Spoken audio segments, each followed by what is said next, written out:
छात्रों, हम आपके लिए यूपीपी जनरल हिंदी सामान्य हिंदी से क्लास लेकर आए हैं। हिंदी भाषा, बोली व साहित्य के यूपी पुलिस कांस्टेबल के लिए। और ऐसे छात्र जो पहली बार हमारे चैनल पर आए हैं और चैनल को सब्सक्राइब नहीं किया है, वो चैनल को सब्सक्राइब कर लें और नोटिफिकेशन चालू कर लें। अब देखिए आपके सामने पहला प्रश्न। जयपुरी का स्थानीय नाम है दासानी, बांगड़ी, ढूढ़ानी, कुर्मांचल। जयपुरी का स्थानीय नाम क्या है? देखो, जयपुरी बोली का स्थानीय नाम ढूढ़ानी है। क्या है? ढूढ़ानी। यह राजस्थानी हिंदी उपभाषा की एक बोली है। क्या है? इसका आंसर है हमारा विकल्प सी। जयपुरी भाषा का स्थानीय नाम ढूढ़ानी। देखो, स्थानीय नाम कुछ बोलियों के स्थानीय नाम। कुछ बोलियों के स्थानीय नाम। ध्यान से देखिए। हरियाणवी, हरियाणवी। हरियाणवी का जो स्थानीय नाम क्या है? हरियाणवी का है बंगारू, बांगरू, बंगारू ना बांगरू। और देश वाली भी बोलते हैं, देश वाली।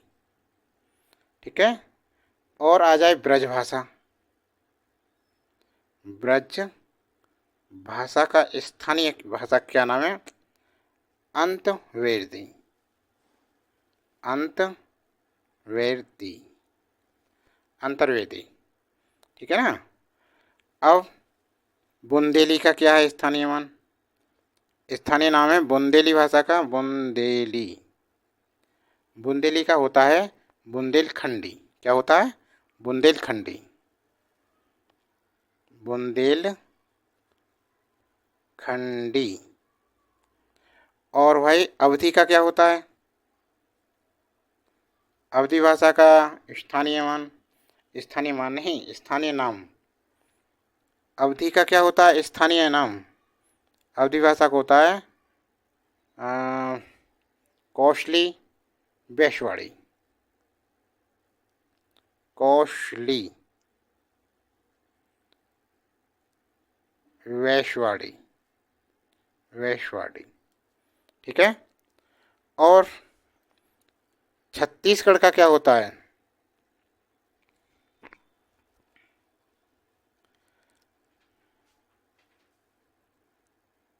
छत्तीसगढ़, छत्तीसगढ़ की को बोलते हैं लरिया।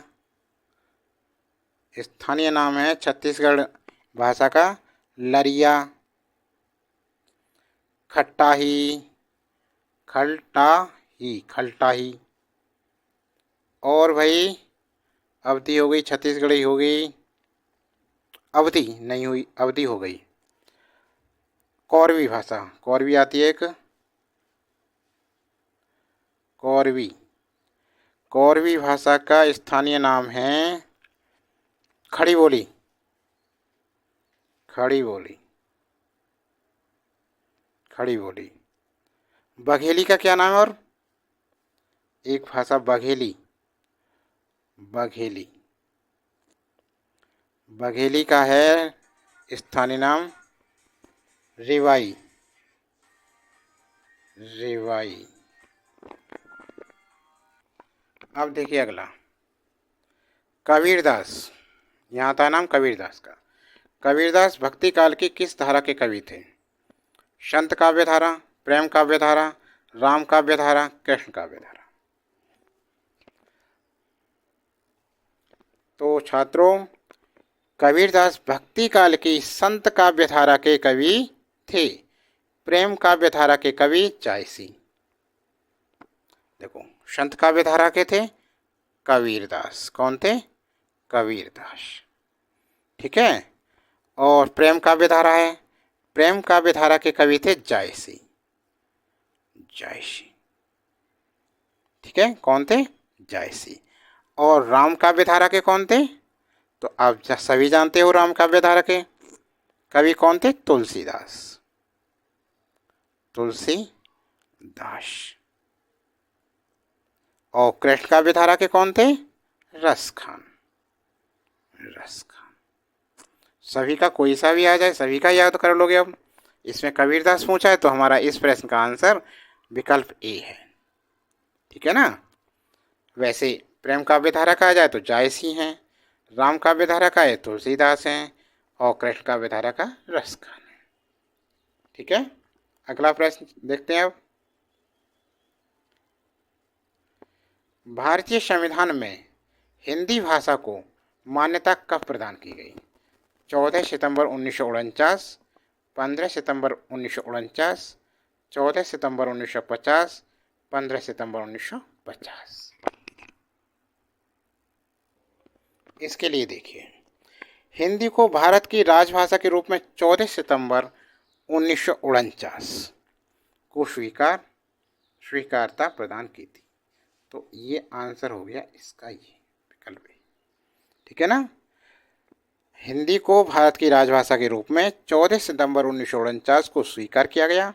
इसके बाद संविधान में हिंदी के संबंध में अनुच्छेद 343 से 351 तक की व्यवस्था की गई।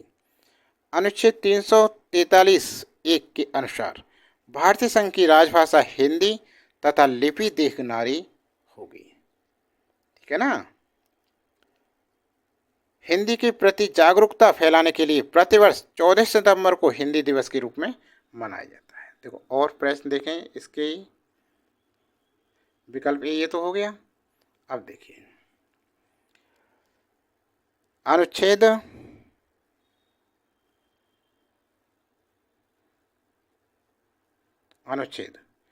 343(1) के अनुसार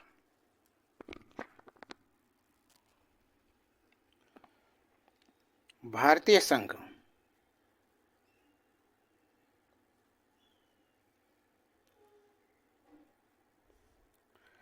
की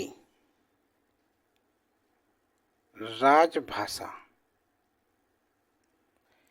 हिंदी तथा लिपि देवनागरी होगी। देवनागरी होगी। ठीक है। हिंदी के प्रति जागरूकता फैलाने के लिए प्रतिवर्ष हिंदी दिवस कब मनाया जाता है भाई? देखो 14 सितंबर को हिंदी दिवस प्रति वर्ष मनाया जाता है।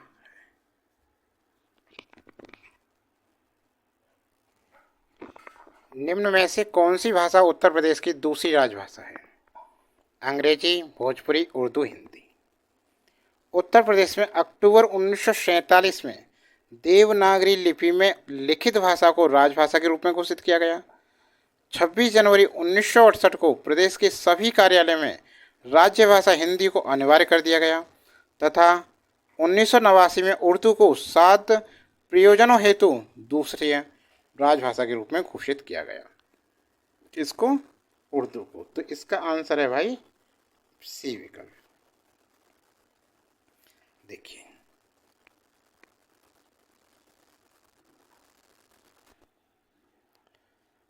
उत्तर प्रदेश में अक्टूबर 1947 में देवनागरी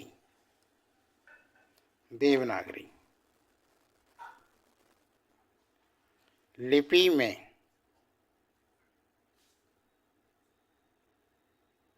लिखित हिंदी को राजभाषा के रूप में घोषित किया गया और 26 जनवरी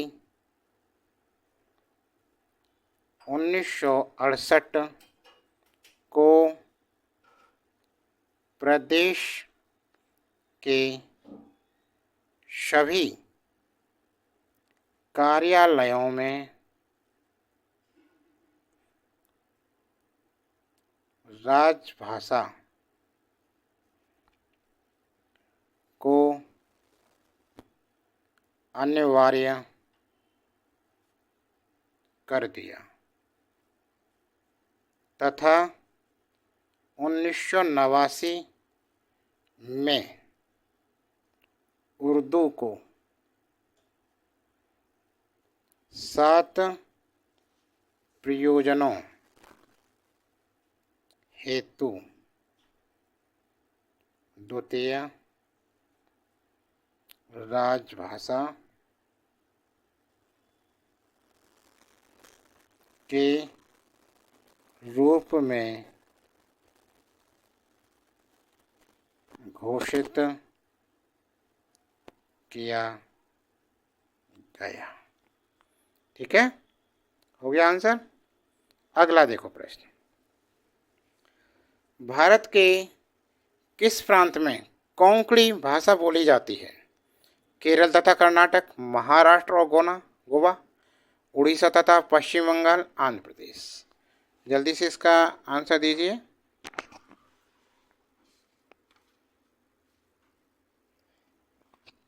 देखिए, कोंकणी भाषा महाराष्ट्र तथा गोवा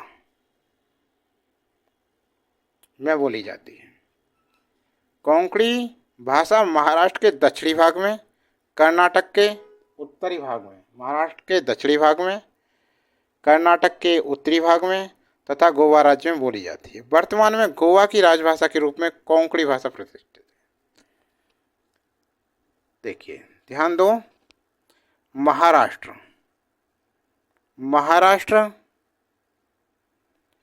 के जो कोंकणी भाषा है, महाराष्ट्र के किस भाग में बोली जाती है? ये बोली जाती है दक्षिण भाग में, दक्षिण भाग में। और कर्नाटक के किस भाग में बोली जाती है? उत्तरी भाग में। ध्यान दे रहे हो ना? और गोवा में ये पूरे राज्य में, गोवा में संपूर्ण में, ठीक है ना, पूरे में बोली जाती है। तो वर्तमान में गोवा की राजभाषा के रूप में देखो, गोवा की राजभाषा के रूप में कोंकणी भाषा है। तो देखो, इसे हम मान नहीं सकते। क्यों नहीं मान सकते? क्योंकि केरल है, केरल का तो संबंध है ही नहीं कोंकणी से। अब गोवा दूसरे को मान सकें विकल्प को हम आंसर, क्योंकि महाराष्ट्र में भी दक्षिण भाग में बोली जाती है गोवा की राष्ट्रभाषा है ये। तो इसका जो सटीक आंसर है बी विकल्प होगा, ये ध्यान रखें। ठीक है ना? यदि यहाँ केरल होता, यहाँ गोवा होता तो इसे मानते। ठीक है, अगला प्रश्न, भाषा की मूल इकाई क्या है? अक्षर, ध्वनि, संकेत, वर्णमाला। देखिए, भाषा की सबसे छोटी इकाई वर्ण ध्वनि है। भाषा की सार्थक इकाई वाक्य है। भाषा की सार्थक इकाई वाक्य है। वाक्य से छोटी इकाई उपवाक्य, उपवाक्य से छोटी इकाई पदवाक्य, पदबंध है, पदबंध से छोटी इकाई पद, पद से छोटी इकाई अक्षर और अक्षर से छोटी इकाई ध्वनि वर्ण है, ध्वनिया वर्ण है। ठीक है ना? देखो,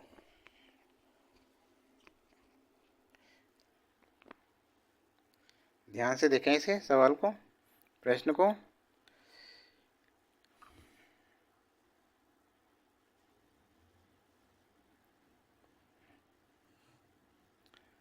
भाषा की सबसे छोटी इकाई वर्ण या ध्वनि है, वर्ण या ध्वनि है। तो हमारा जो विकल्प बी है वो आंसर बिल्कुल सही है। सही है ना। अब देखिए, भाषा की सार्थक इकाई वाक्य है। क्या है? वाक्य है। और वाक्य से छोटी इकाई, वाक्य से छोटी इकाई उपवाक्य होती है। उपवाक्य, उपवाक्य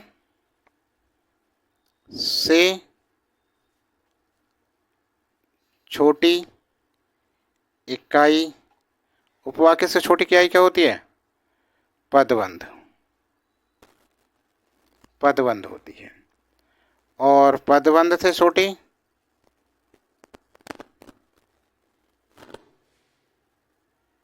पदबंध से छोटी क्या होती है? पद होती है। क्या होती है? पद, शब्द। ठीक है ना। और पद से छोटी इकाई, पद से छोटी, पद से छोटी क्या होती है? अक्षर, अक्षर। और भाई अक्षर से छोटी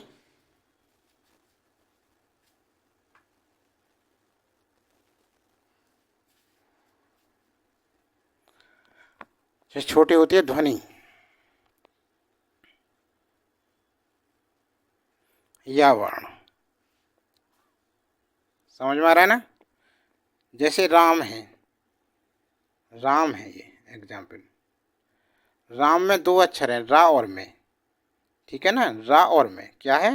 रा और धन में, यही तो हो गए। और इसमें चार वर्ण हैं, र, धन आ, धन में और धन छोटा। हो गए ना चार। एक दो तीन चार, जब वर्ण विच्छेद किया तो इसे समझ में आ गया। अगला प्रश्न, भाषा के क्षेत्रीय रूप को क्या कहा जाता है? भाषा के क्षेत्रीय रूप को क्या कहा जाता है? राज्य भाषा, साहित्य, राष्ट्रभाषा या बोली? देखिए, भाषा के क्षेत्रीय रूप को बोली कहा जाता है। भाषा के क्षेत्रीय रूप को बोली कहा जाता है। इसमें प्रधानता व्यक्तिगत बोलचाल के माध्यम की रहती है और देशज व घरेलू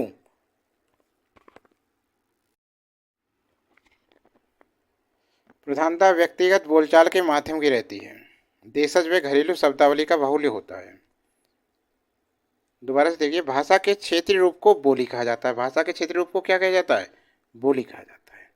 इसमें प्रधानता व्यक्तिगत बोलचाल के माध्यम की रहती है और देशज व घरेलू शब्दावली का बाहुल्य होता है। बोलियों का स्वरूप बदलता रहता है। इस संबंध में कहा भी गया है, कोस कोस पर बदले पानी, पांच कोस पर पानी। क्षेत्रीय भाषा के लिए एक संबंध कहा जाता है। देखिए, कोश कोस पर बदले पानी, कोस कोस पर बदले पानी, पांच कोस पर वाणी। ठीक है ना। कोस कोस पर बदले पानी, पांच कोस पर पानी। लिपिबद्धता का अभाव एवं व्याकरणीय अशुद्धता के होने के कारण इसमें साहित्य रचनाओं का अभाव रहता है। तो भाषा के क्षेत्रीय रूप को क्या कहा जाता है?